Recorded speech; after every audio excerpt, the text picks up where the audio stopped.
بسم اللہ الرحمن الرحیم۔ رمضان کورس کی قسط نمبر 3 آپ کے گروپ میں پیش کی گئی۔ آج ہم روزوں کی نیت کے حوالے سے بات کریں گے جو آپ کو بہت فائدہ مند رہیں گے اور آپ ہمیشہ ان مسائل کو سامنے رکھ کر اپنے کئی روزے جو ہے اس کو صحیح طرح ادا کر پائیں گے۔ سب سے پہلے ہے کہ ادائے رمضان، یعنی روزہ جو رمضان کا ہو، اسی طرح نظر معین ہو کہ بندے نے نظر مانی ہے کہ میں بدھ والے دن روزہ رکھوں گا، اس آنے والی بدھ کو میں روزہ رکھوں گا اگر میرا فلاں کام ہو گیا، اور اس کا وہ فلاں کام ہو گیا تو اب بدھ والے دن روزہ رکھنا اس کے اوپر واجب ہو گیا، تو اب یہ معین ہو گیا نا کہ بدھ والے دن روزہ رکھنا ہے۔ اسی طرح کوئی بھی نفل روزہ رکھنا ہے، کوئی دن معین نہیں کیا، ویسے ہی جو ہے وہ بندے کی نیت ہے کہ کل میں روزہ رکھوں گا، تو اب ان 3 یعنی رمضان کے روزے، نظر جو معین کی ہے اس کے، اور عام نفلی روزے میں، اس کے اندر جو ہے وہ آپ نیت اگر سحری کے وقت نہ بھی کر پائے تو اس کے اندر جو ہے وہ دعوی کبریٰ سے پہلے دعوی کبریٰ بھی آپ سمجھ لے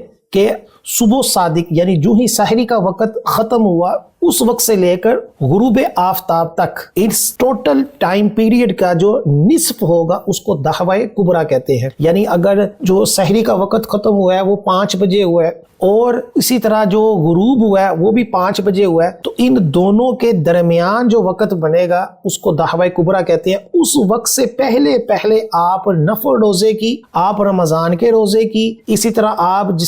آپ نے جو معین منت کے روزے کی نیت کی ہے اس کی نیت آپ کر سکتے ہیں۔ پھر یہ ہے کہ اگر ایک دوسری کیٹیگری جو دوسرے پوائنٹ کے اوپر ہے کہ ادائے رمضان اور نظر معین اور نفل کے علاوہ، یعنی ان جو پہلے 3 روزوں کی کیٹیگری بیان ہوئی ہے ان کے علاوہ آپ نے قضا روزہ رمضان کا رکھنا تھا، یا آپ نے منت مانی تھی کہ میرا کام ہو گیا تو میں 10 روزے رکھوں گا، لیکن کوئی دن معین نہیں کیے تھے، بس یہی کہا تھا کہ میں 10 روزے رکھوں گا۔ اسی طرح اگر قضا روزہ رکھنا تھا نفل کا، کہ نفل کا روزہ رکھ کر توڑ دیا تھا، تو اب ان روزوں کے لیے اسی طرح جو نظر معین کے قضا روزے کہ طے یہ ہوا تھا کہ میں اس بدھ والے دن روزہ رکھوں گا، اگر میرا فلاں کام ہو گیا لیکن وہ بدھ والے دن روزہ نہ رکھ سکا، تو اب یہ روزے کی بھی قضا ہے، لیکن اب یہ چونکہ معین نہ رہا تو اب اس کے لیے بھی، اور اسی طرح کفارے کا روزہ، یعنی جو کفارے ہوتے ہیں اس کے جو قسم کا کفارہ ہوتا ہے اس کے لیے بھی جو ہے روزہ اس کا بھی، اسی طرح تمتع، حج کی ایک قسم ہے کہ جس کے اندر عمرہ اور حج اکٹھا کیا جاتا ہے، اس کے اندر قربانی چونکہ واجب ہوتی ہے، اور اگر قربانی کے اندر مسائل ہیں، اس کے دیگر معاملات ہیں، ایک ڈیٹیل ہے، تو وہ بھی اس قربانی کے بدلے میں روزے رکھ سکتا ہے۔ لیکن ان سب روزوں میں، یعنی ان 3 روزے جس کا پہلے نمبر پر ہم نے کلام کیا ہے، اس کے علاوہ یہ بقیہ تمام روزوں کے لیے یہ ضروری ہے کہ سحری کا وقت ختم ہونے سے پہلے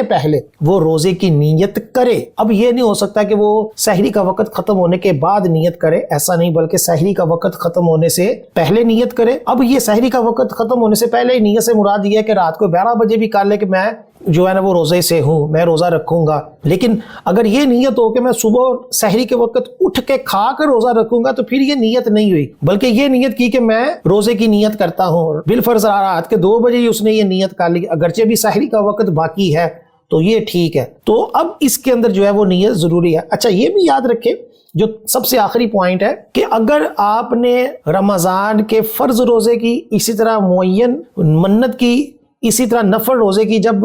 نیت کرنی ہے صبح دعوی کبریٰ سے پہلے، تو اس کے لیے یہ ضروری ہے کہ آپ نے کچھ کھایا پیا نہ ہو۔ یہ نہیں ہے کہ کھا پی کے بندہ کہ چلو جی اب میں نیت کر لیتا ہوں، نہیں، بلکہ اس کے لیے یہی ہے کہ وہ کچھ کھایا پیا نہیں اور اب نیت کرے، اور نیت کرتے وقت یہ نیت کرے گا کہ میں صبح سحری کا وقت ختم ہونے سے روزے کی نیت کرتا ہوں۔ یہ نہیں نیت کرے گا کہ میں اب سے روزے کی نیت کر رہا ہوں، بلکہ وہ اپنی نیت کو اس وقت سے نیت کرے گا جب سے روزے کا وقت جو ہے وہ شروع ہوا ہے۔